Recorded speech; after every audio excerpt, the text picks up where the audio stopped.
News for nation पर आपका स्वागत है और मैं हूं आपके साथ प्रार्थना। न्यूज फॉर नेशन पेश करता है दिन भर की 10 बड़ी खबरें जो सुर्खियों में रही। शुरुआत करते हैं पहली खबर के साथ। भारत की राष्ट्रपति द्रौपदी मुर्मू ने Patna high court acting chief justice PB Bajanthri को पटना हाईकोर्ट का नया और नियमित चीफ जस्टिस नियुक्त किया। इस आशय की एक अधिसूचना भारत सरकार के कानून व न्याय मंत्रालय ने 20 सितंबर 2025 को जारी कर दिया है। दरअसल पटना हाईकोर्ट तत्कालीन चीफ जस्टिस विपुल एम पंचोली के सुप्रीम कोर्ट जज बनने के बाद जस्टिस पीबी बजंत्री को एक्टिंग चीफ जस्टिस नियुक्त किया गया। दरअसल इसके बाद सुप्रीम कोर्ट ने इसे पटना हाई कोर्ट के नियमित चीफ जस्टिस बनाने के लिए जो है अपनी अनुशंसा केंद्र सरकार को भेजी है। इसी के साथ दूसरी खबर, बिहार विधानसभा चुनाव के पहले लालू परिवार में भूचाल मच गया है। दरअसल लालू के बेटे तेज प्रताप यादव ने बगावती सुर दिखाया तो अब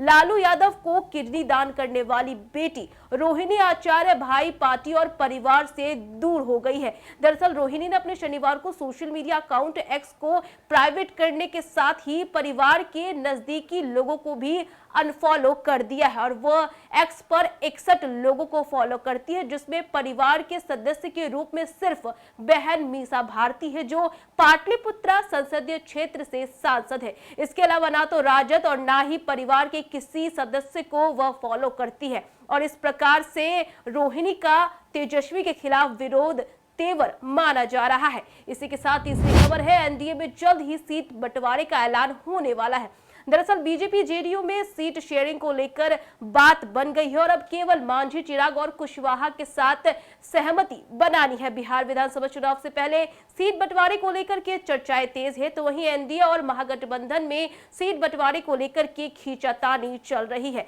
दरअसल पीएम मोदी सहित भाजपा के कई वरिष्ठ नेता लगातार बिहार दौरे पर आ रहे हैं। हाल ही में केंद्रीय गृह मंत्री अमित शाह बिहार दौरे पर आए थे और इस दौरान पटना में मुख्यमंत्री नीतीश कुमार ने अमित शाह से मुलाकात की और इस बैठक के बाद सियासी गलियारों में हलचल तेज हो गई है। बैठक में बिहार भाजपा के वरिष्ठ नेताओं के अलावा नीतीश कुमार के करीबी सहयोगी संजय झा और विजय चौधरी भी मौजूद रहे। सूत्रों की माने तो इस दौरान सीट बंटवारे को लेकर के दोनों पार्टियों में सहमति बन गई है।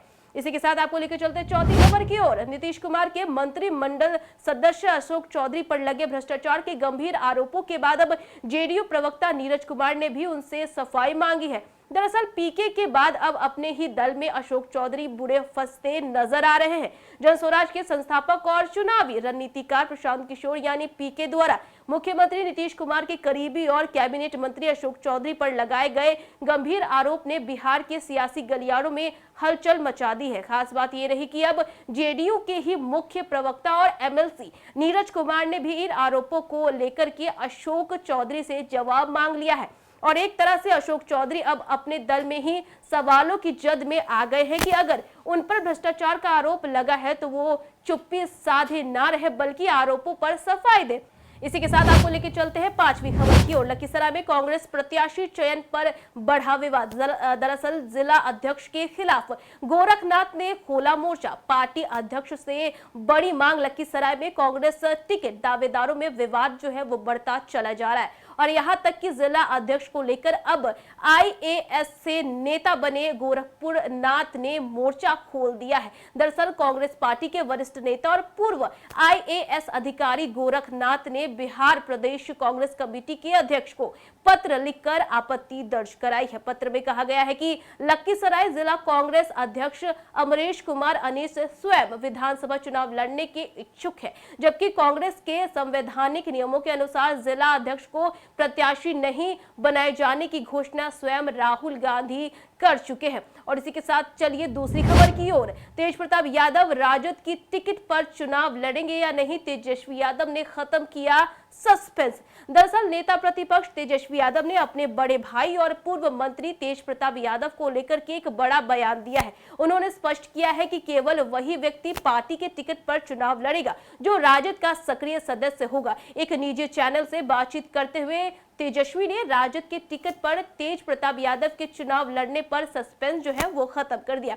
इसी के साथ दूसरी खबर की ओर चलते हैं तो मोदी बोले दूसरे देशों पर निर्भरता हमारी सबसे बड़ी दुश्मन है, यह आत्मसम्मान को चोट पहुंचाती है। दरअसल 100 दुखों की एक दवा आत्मनिर्भरता। प्रधानमंत्री नरेंद्र मोदी शनिवार को एक दिन के लिए गुजरात दौरे पर पहुंचे। उन्होंने भावनगर में करीब 35 मिनट तक जनता को संबोधित किया है। पीएम ने विकसित भारत कानून में बदलाव और आत्मनिर्भर भारत का जिक्र किया। पीएम ने कहा कि भारत आज विश्व बंधु की भावना से आगे बढ़ रहा है। दुनिया ने हमारा कोई दुश्मन जो है वो नहीं है। सच में अगर हमारा कोई दुश्मन है तो वो दूसरे देशों पर हमारी निर्भरता है। हमें मिलजुल कर भारत के इस दुश्मन को हराना है। तो चलिए इसी के साथ चलते हैं दूसरी खबर की ओर। दरअसल लखनऊ कोर्ट में राहुल गांधी के खिलाफ मुकदमा दर्ज हुआ। दरअसल इंडियन स्टेट से लड़ाई बयान पर याचिका 1 अक्टूबर को दर्ज होगी। बयान कांग्रेस नेता और लोकसभा में नेता प्रतिपक्ष राहुल गांधी के खिलाफ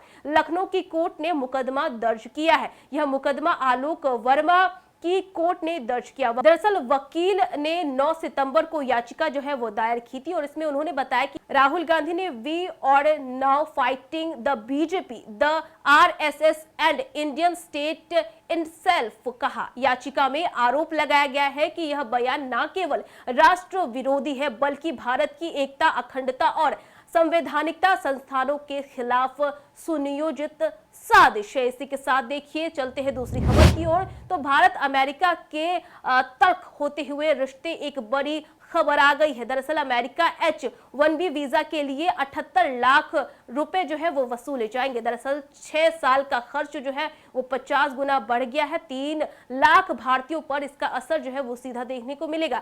दरअसल अमेरिका अब H-1B वीजा के लिए हर साल $1 लाख करीब 78 लाख रुपए जो है वो एप्लीकेशन फीस वसूलेगा। राष्ट्रपति डोनाल्ड ट्रंप ने शनिवार को व्हाइट हाउस में इस ऑर्डर पर साइन किया है और नए चार्ज जो है वो 21 सितंबर से लागू होंगे। और इसी के साथ H-1B वीजा के लिए पहले औसतन 5 लाख रुपए लगते थे और यह 3 साल के लिए मान्य होता था। इसे 3 साल के लिए रिन्यू किया जा सकता था और अब अमेरिका में H-1B वीजा के लिए 6 साल में 5.28 करोड़ लगेंगे, यानी खर्च करीब 50 गुना ज्यादा बढ़ जाएगा। इसी के साथ लेके चलते हैं आखिरी और 10वीं खबर की ओर। पाकिस्तान से बेहतर खेला ओमान। दरअसल पूरे 40 ओवर तक मैच खींचा ओमान ने और भारत के 8 बल्लेबाजों को आउट किया।